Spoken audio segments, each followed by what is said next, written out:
Good morning, good afternoon, good evening, depending on where you're calling from. A little bit afternoon for Daniel Christensen calling in from Charlotte, actually, as we were just talking about. And today, Daniel's going to be joining me for the third time. How many webinars have we done together, Daniel? Yeah, this is the third one. Yeah, and one of his favorite topics. How do you actually go out and integrate Power Apps and Power BI and solve common problems?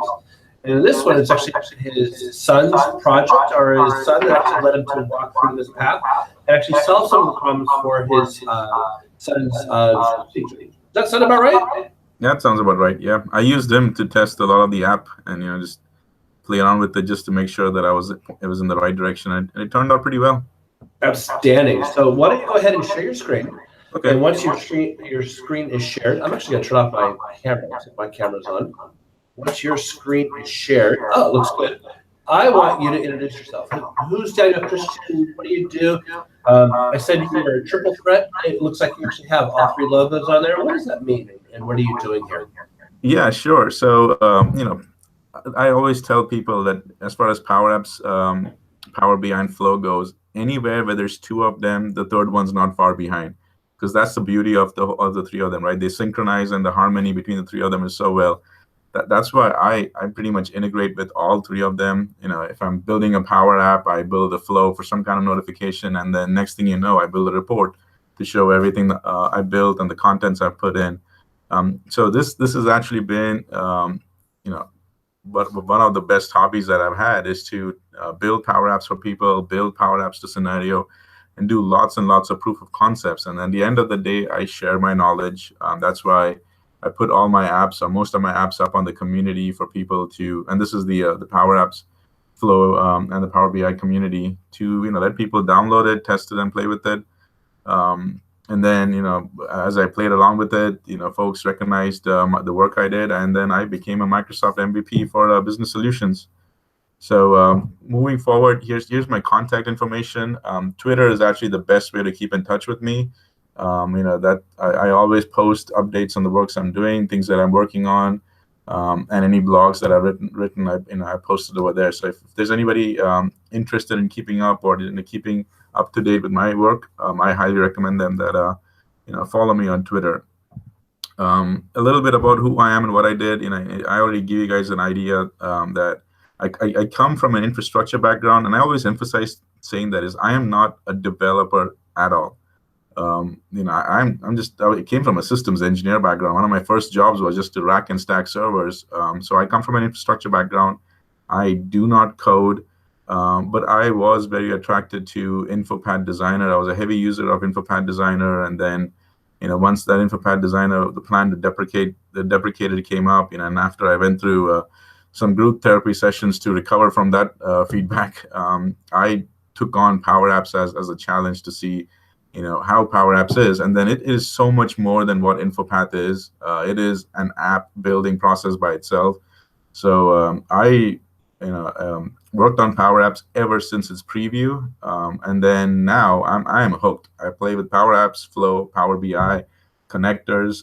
One of the things I really like to work with is the cognitive services connectors, because I'm able to pull that information about things. And then I'm also very interested in gateway for on-premises environment. So right now, these are the things that I'm focused on a lot, and that's why most of my blogs and events that I speak at, you will always see me focused around these things over there. A little bit about me. My hobbies obviously is to write blogs, doing a lot of webinars, doing a lot of video blogs, posting them in different places. I also do photography as a hobby. I am a Nikon guy, so that's something that I like a lot. Might eventually switch over to Canon because they do make better lenses, but for now I'm going to stick with Nikon. And I also do musical holiday lights as a hobby. It's the day after Thanksgiving, right up to New Year's Day. My house will be lit up. It's all musical lights. It's all automated, and it is not uncommon to have 10 cars parked outside my house. They will, tune into my FM channel, which I transmit, and just enjoy the show. So that's a little bit about me. Now I want to go into the topic over here, because this topic of Power Apps, and providing especially school teachers the knowledge, the tools that they need, was a topic which is very close to my heart, because we've leveraged and started seeing Power Apps plugged in so many places. But and I personally wanted to start leveraging Power Apps for educational places as well. But like anything else, you always start off with doing your research. So I did some research, and here are the findings that I came up with. There were already countless number of educational either sites or apps, and the apps were either mobile on tablet screen sizes, and many of these apps, if not all of them, already came with reporting capabilities. And some of the report, and I've put in reporting capabilities over there twice because some of them could be tied to the overall use of the app. Some of them could be tied to the overall use of just that one reporting. I mean, just that one lesson that you did. So there were a combination of them. But some of them also required either a monthly or an annual fee. And here are some of the few examples that I'm putting up. These are the ones that I've actually used for my two boys. One of them is 5 and the other one is 8 now. And we've used these for all of them. In fact, we continue to keep using Red Apple Reading for them. And it has really helped. So I just want to call out that I'm not in any way competing with these guys. In fact, I do want to call out that these are some great learning apps that are already available over there.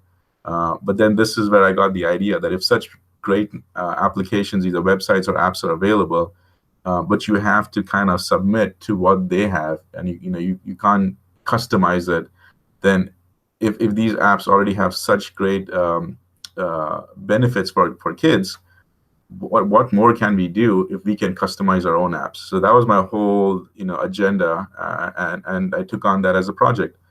The other thing is, and that's what I said over here, is that if these apps are so good, what happens if we can actually tailor an app, especially for a school teacher, for a specific class or a specific reason over there?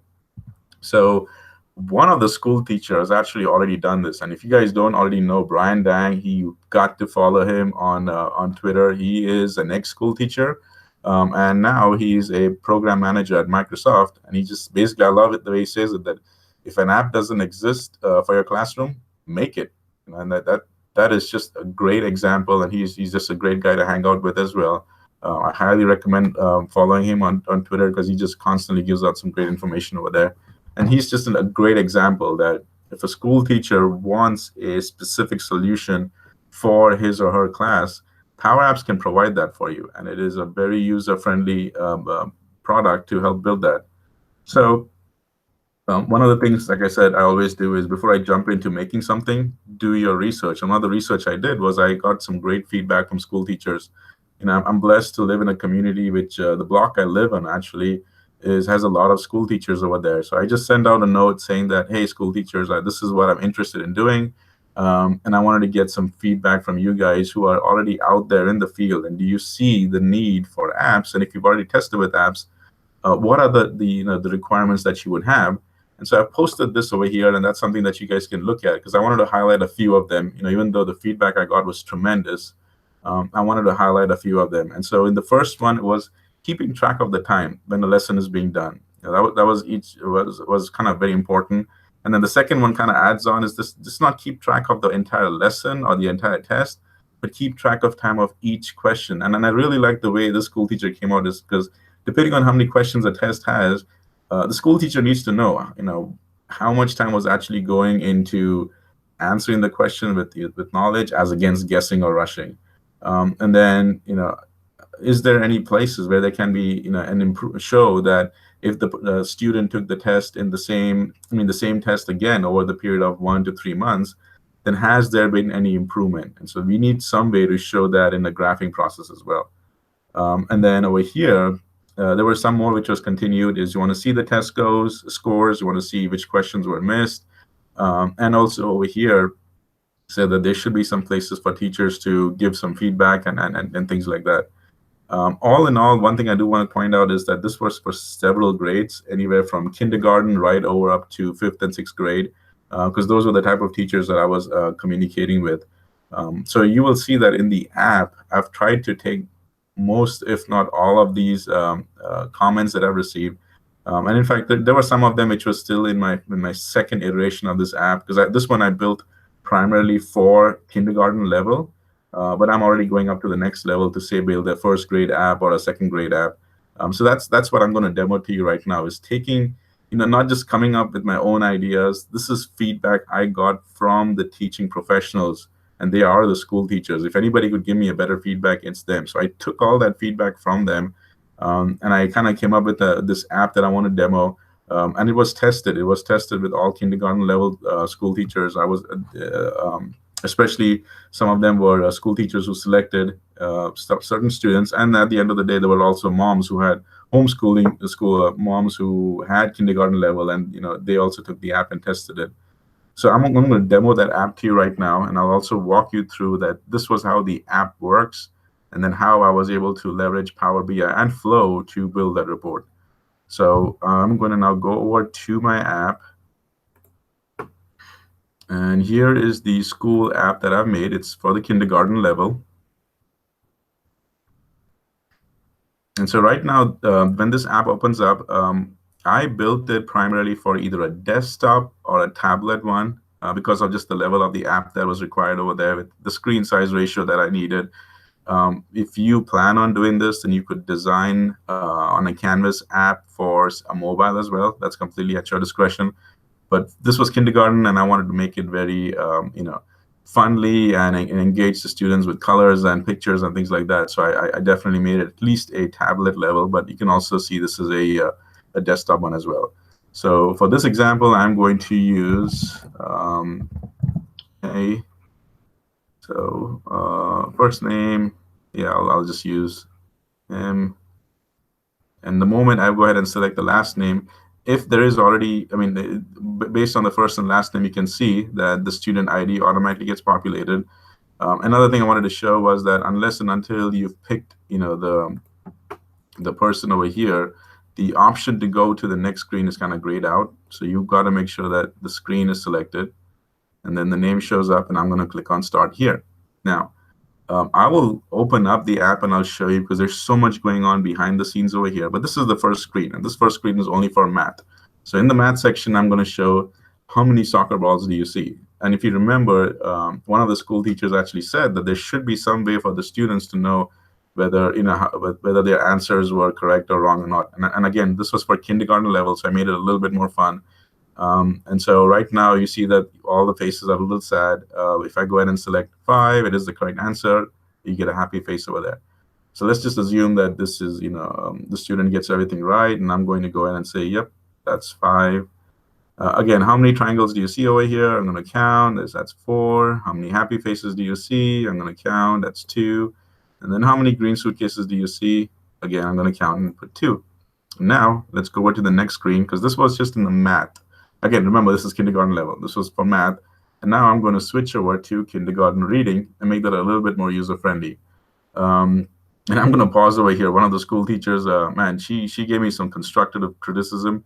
And one of the things I said was that this kind of lowercase letters was technically incorrect. And so I need to go ahead and change that. And again, that was great feedback to understand what lowercase letters are understood mostly by kindergarten students. So, that's just a side anecdote from a conversation I had.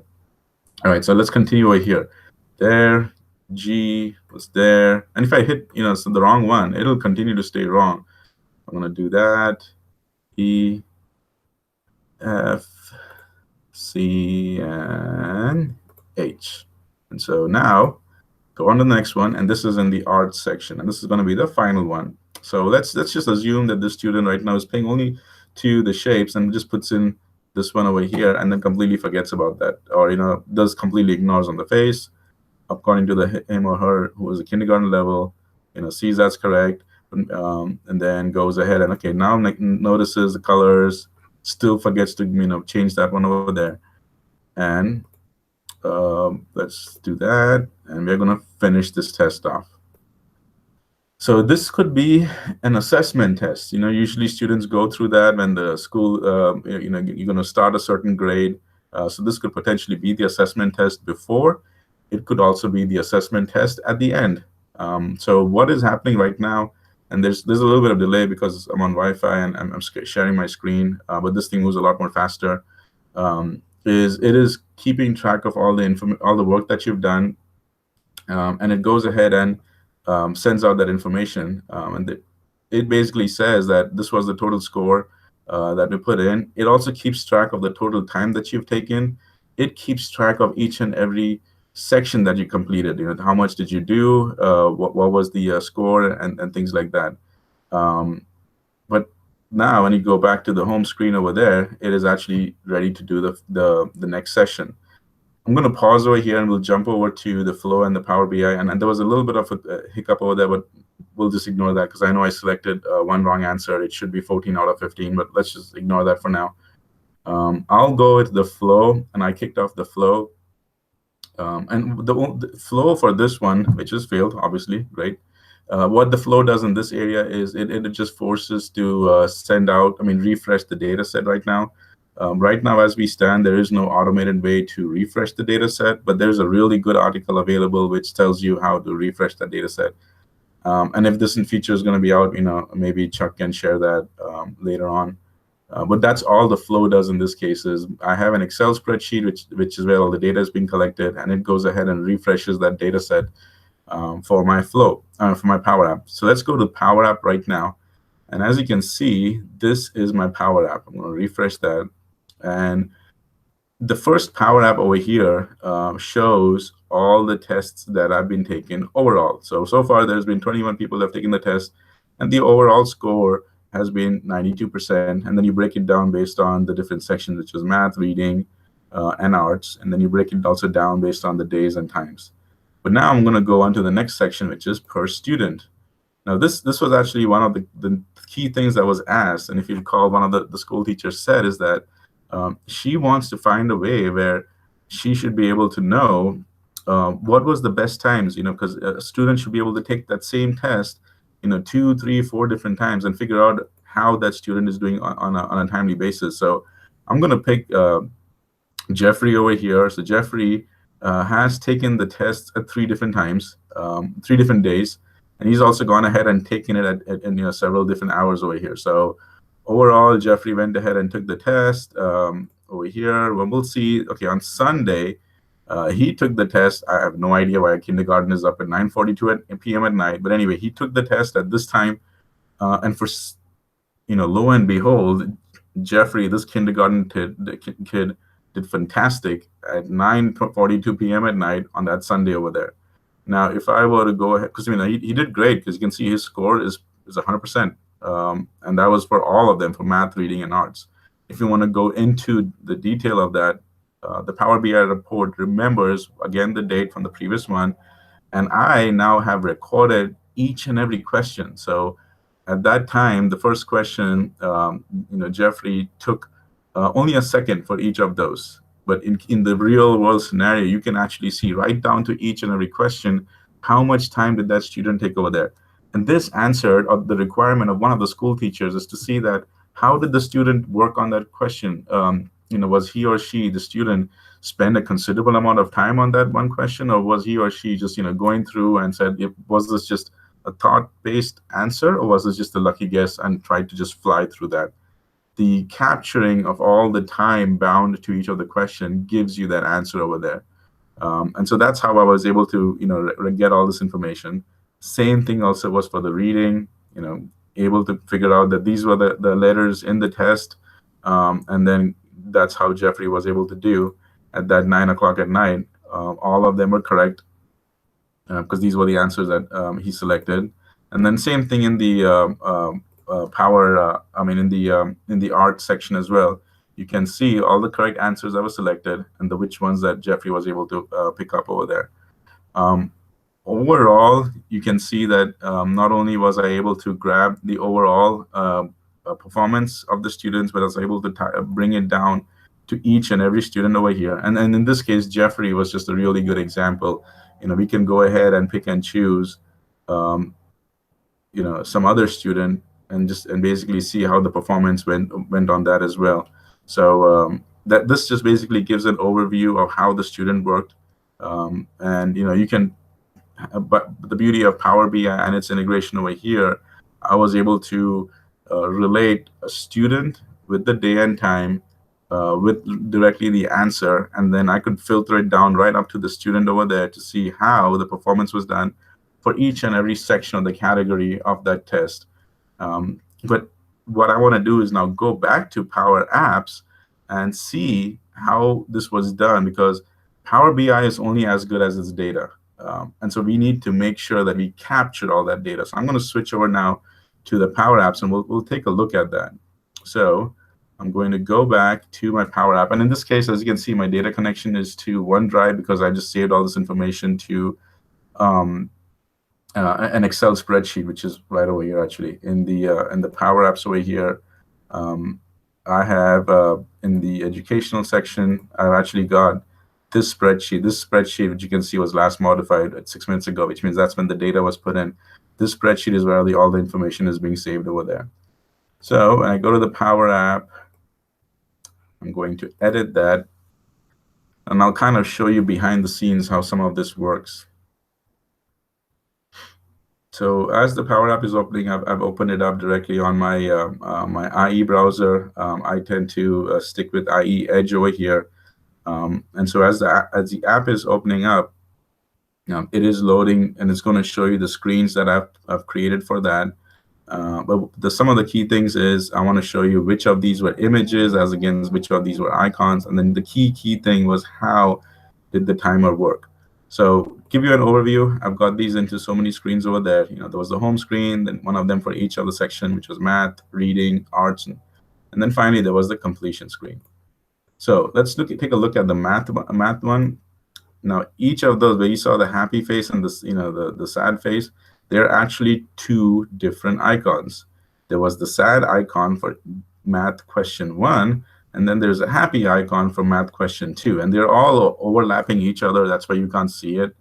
But if I went ahead and just did a quick demo, that this one, the answer is 1. I mean, the answer is 5, and that's why based on the selection I did, you can see that. Now, obviously, if some of you have used this before, you know that I went ahead and manipulated the visible over there, because the visible is what I went ahead and selected, that if the radio button equals 5, which for 5 is the correct answer to this question, go ahead and display or make that icon visible. Otherwise, you make it blank. And then for the happy question 1, it is the opposite.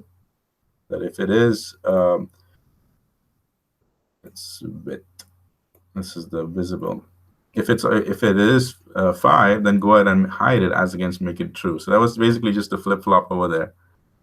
But what I also wanted to do was keep track of the timers. So I've actually got timers running for each and every one of these. And one of the ways I control timers a lot is using variables. So I'll just kind of give you guys an overview of that.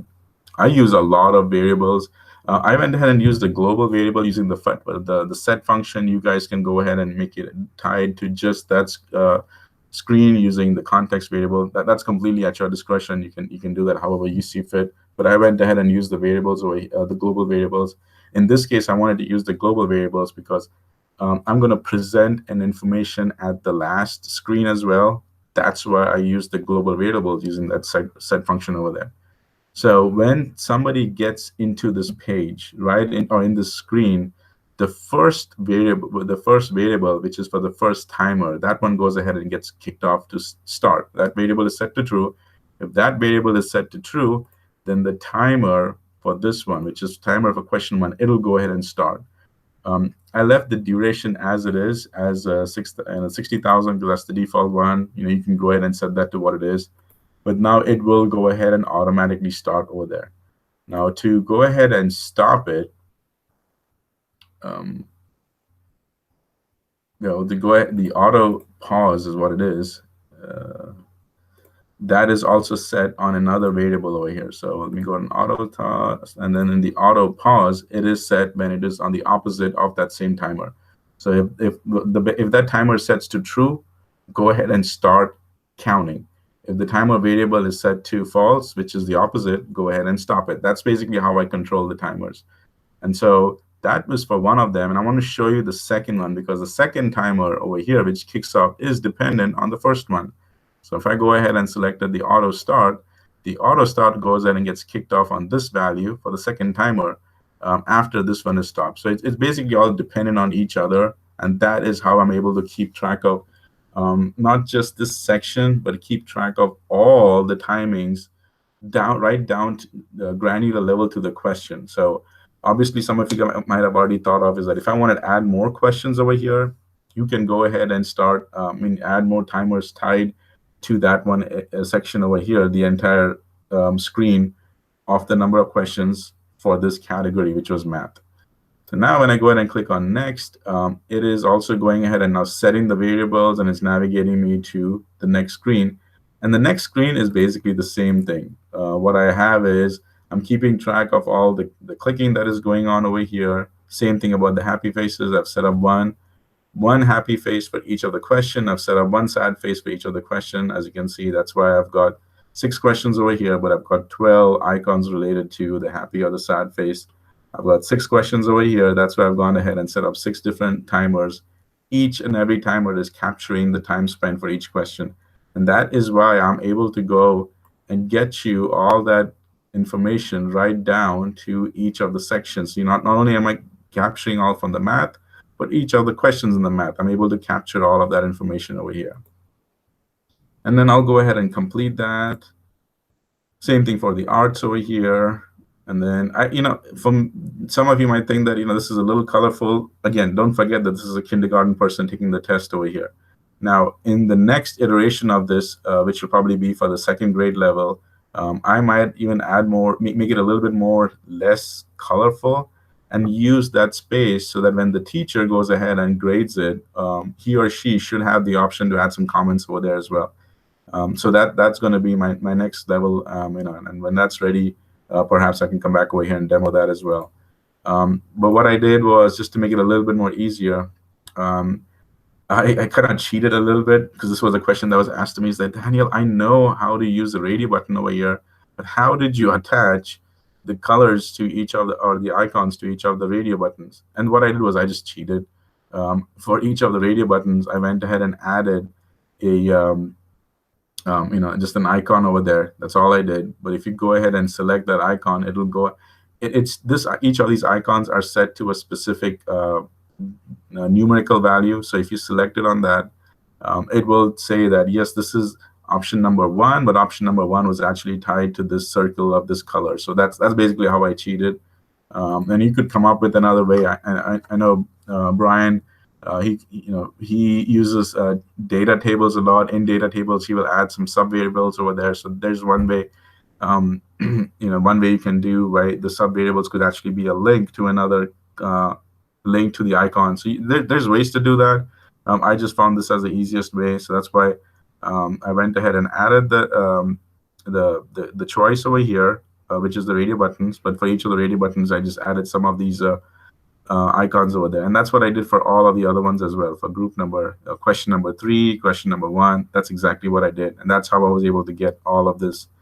So finally, next thing for each of these other ones is the completed screen. Now, the completed screen is keeping track of the numbers, the selections that you're doing. And that's what I wanted to show over here, is that I'm going ahead and keeping the sum of the math score, which is basically each of the questions that I've selected. I'm keeping a sum of that. And then, in this case, the 15 is just a static number, because I already know there's 15 questions. You guys can take that to a whole new level where you make everything dynamic and just count how many questions are over there as well. That's completely up to you. Time taken, this formula was a little bit different, but again, I didn't have to come up with this idea. If you go ahead and add a timer formula, you will already see that timer or this formula in the text over there. So there's no re-engineering or building from scratch that is involved. The timer by default has this formula over there, and I just had to go ahead and make a little change, which is go ahead and get the sum of all of the reading that I've done, which is for the math, going ahead and getting the sum of the reading, and also the tech. And then you divide it by 1,000 and so on and so forth. And this is the format that I want, which is the format I got over here. And then finally over here was the same type you see over here, but not the sum of the 3 categories. It just shows you the exact same thing for the math, for the reading, and for the arts. So this, I know I covered a lot over here, but this was just an overview of how I built the app. Again, there was no coding involved. This is pretty much simple Excel formulas. You saw that we just did sum over here, which is, again, an Excel formula. If there was any time that was spent, is for me to go ahead and get all the media, because I had to get pictures of all of these, make sure that they were good PNG files to get all the information and turning it around. One of the things I wanted to show you was in the arts one over here. I was able to go ahead and leverage the ability to rotate the image, because if you saw in the image, the gallery that I showed for all the pictures, that triangle was this pointy edge was actually pointing up, but I was able to flip it around using the rotation function in PowerApps. But that was, designing it and making it a lot more user-friendly for kindergarten level was the one which took the most time. But then getting the data, storing the data in your Excel spreadsheet, that took a little bit of just thought process, because it's up to you how much data that you want to collect. It is up to just one category, or you want it up to one question. And that was what the school teachers were looking for. If you remember, one of the teachers wanted to know how much time it took for each of the questions. So I was able to fulfill that need of a school teacher to go ahead and finish, all of this over here. Now, I know after showing all of this, some of you might be a little overwhelmed, but you can become from a beginner to an expert in a week, or some of you might less than a week with PowerApps. And then after I was able to go ahead and build all this app, I was trying to keep track of how much time I took to build this app. And as I was, adding up the total time to build the app, total time to build the Power BI, all in all, I was able to build the whole thing in 20 hours. Granted, I didn't stay up for 2.5 days if it was just 8 hours a day, I would have finished this in 2.5 days. No, I broke that 20 hours down over a period of 2 weeks so I could think about that and come up. But still think about it. I was able to build this customized app in 20 hours, granted over a period of 2 weeks, to provide a school teacher a customized solution for his and her class, be it for a assessment or before or the class begins, or before the year begins, or an assessment after the year ends, to make it really tied down to what the teacher taught for that level. A really professional app like this was being able to build in 20 hours. And granted that it was built by me, but if you have someone like this guy over here who himself was a school teacher, self-taught ex-school teacher, went ahead and made now was able to build his own apps. And I really love that phrase of his. He said that if an app doesn't exist for your classroom, make it yourself. And that's exactly what I wanted to demonstrate, is that not only can an app be created, but you can give a school teacher his or her requirements to match the requirements of the class, to really assess it. And the things what I said before, right? The deep integration between PowerApps and Flow was what allowed me to go ahead and build these type of reports, which a school teacher would just love now, because I can go ahead and tell the overall performance of not just the class, but performance of the school teacher. Performance of the student, and in this case, for Jeffrey, to see that his best performance was, apparently 9:45 p.m. at night. But you could tell whether a student does well at in the morning, or late morning, or in the afternoon, by taking multiple tests of the same test kind, and for a customized test, because this is currently not available. If it is available, it costs money, and if it is available, it's very generic. It would not be tied to what the school teacher's request was.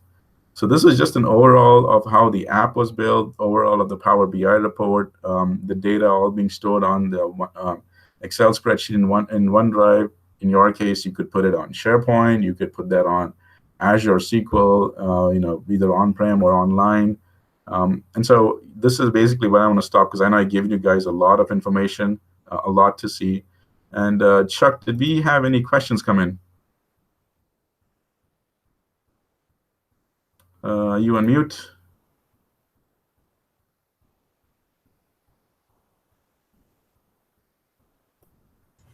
I'm sorry about that. Yes, I was on mute. I was talking to an empty mic, and it wasn't working that well.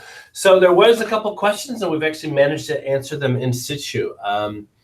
There were a couple questions about Power BI directly, and they actually were having issues with SQL servers. So nothing that we were talking about. Richard Vanderpool was actually talking about how to use the PBI integration object. We actually got him moving forward. But no, I don't think so. Let me look at the queue real quick and see if there's anything else. Maybe at this point, anybody's interested to see how I did something over here. Oh, there was one actually that's particularly relevant to this. So Willie Choi was going out and saying, when is PowerApps going to be available in the government cloud? Because a lot of the education institutions are running in a separate Azure cloud than the rest of the world, and it's actually the government cloud. And I actually have great news, and it's actually coming out in the next couple of months. So I don't know how secret that is, but the team's working on it right now, and we're actually hoping to have it out in the next couple of months. So for all the teachers running in government cloud, great news for you guys. Oh, that is good news. So yeah, you were going to show us? But the question, if it had anything to do with the app, I can definitely show that. Was it something tied to the app or? Nope. It was actually separate, just Power BI. So yeah, well, I can always show that one of the things that I personally like to do was, to go ahead and reset all the variables that you might put in, reset it so that somebody can take the app all over again. Because if somebody hasn't closed the app and open it again, it still remembers the same values you put in. That's why when I was done and I hit the home button, one of the things I personally do is reset it over there. But in my app, the actual saving of the data is done right after the last screen, which in this case, the last test was arts. So over there, I went ahead and saved it. And if anybody know me, and what I like to do is I do a lot of patching. Heck, in Ignite 2018, that's one of my sessions I'll be speaking on is building Power Apps from scratch. Use patch. I personally use patch a lot. And so that's what I did over here is I went ahead and I think patch and filter are my two most commonly used functions. So yeah. Oh, absolutely. Patch and filter, and the other one is I use search a lot because if it's going over 2,000 items, rows of data, then search helps pull that information as well. But yeah, I'm on board with you. Those are my favorite ones as well. But for this one, I leveraged the comment section because that really helped me. And now that was one of the. It's not very new, but when it came out, man, I started using that immediately. Is now the ability to comment it, because I used 3 different patch sections, and I would have actually to go in over here and say, okay, this patch is for test info, which means that's the first screen. For math, for Excel, I think I know what those are. But say if you didn't, you came up with some random naming convention. Now with the comment, I can actually go and say that this is adding a row to the text info worksheet in Excel, which was over there. So I became a big fan of the comment effective immediately when it came out over there. And then just in the patch function, since this was directly saved to Excel, I didn't have to come up with more elaborate formulas because on the SharePoint side, depending on what the column type is, you kind of have to make it a little bit more complex over there. But I just saved it in Excel and just tie it to what the actual column name is and what was the control on the Power App side over there. Now, I'm not saying that you should not use SharePoint. If you do want to use SharePoint, I have a great article on that of all the patch functions. If it's a radio control one on the SharePoint column, this is the formula you want to use. If it is a lookup or if it is a taxonomy with the metadata one, you can use. I've provided all of those over there. It's available in the Power Apps user community blog section on that. So I leveraged the Power Apps, and to keep a close call on the timing, I went ahead and stopped the timer after the last screen over here because I don't want to keep the timer running over here because you really don't know how much time you would take. So when you get on the screen, the variable will turn into true, and then then the timer start running. So when this guy will immediately start running, the timer for this question starts running immediately when you've got this screen up over there. Moment you've made this one stop, this guy's timer starts running.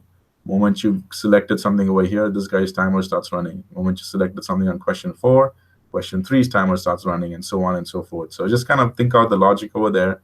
And that's how I was able to keep track of time for each and every question. And that satisfied the need of one school teacher, is that I need to know how much time is spent on each question. because then I can know that, was this actual sit down thinking, or was it just a lucky guess to finish off the process as quickly as possible? Makes perfect sense. Hey, if anybody's in Charlotte and they want to know more about Power Apps, how can they actually find out? What are you doing in the near future? I happen to know the answer to this question. So Power Apps has, Power BI World Tour, which is only what, 7 cities across, or is it 12 cities across the world? I think it's 7. 7, yeah. So only 7 cities across the world, the globe, planet Earth. One of those cities for Power BI Tour is Charlotte, North Carolina. So you can go up to, I don't know, maybe check if you have it, you can put it in the chat over there, the URL for that. I myself will be speaking, plus there's a whole bunch of other great Power BI people who will be speaking over there. This is a great place to come and learn about Power Apps, Power BI, integration of PowerApps and Power BI. But the other big thing is there are 2 workshops the day before. There's a Power BI dashboard in a day workshop, and there's also a Power Apps in a day workshop in Charlotte, North Carolina.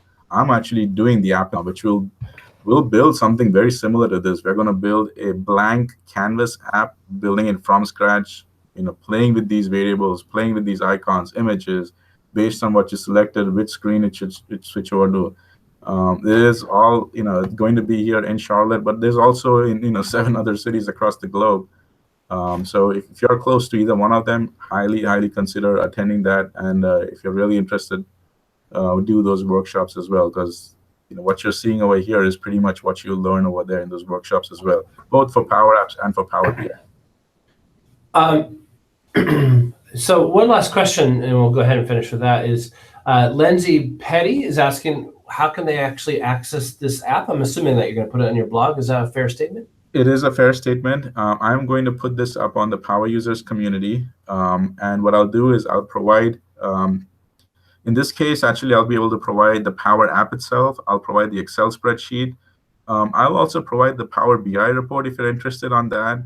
But what's up to you is once the app comes up, you will have to go ahead and put in the data sources. So make that connection over there and to that. And if you're familiar with it, then that should be pretty simple. Just as any other importing and exporting, when the app first comes in, you'll see a lot of exclamations and basically what looks like error. Don't worry about that. Just make sure you connect it to the data sources. Again, about the data sources, do not change anything to the Excel column names or any of that.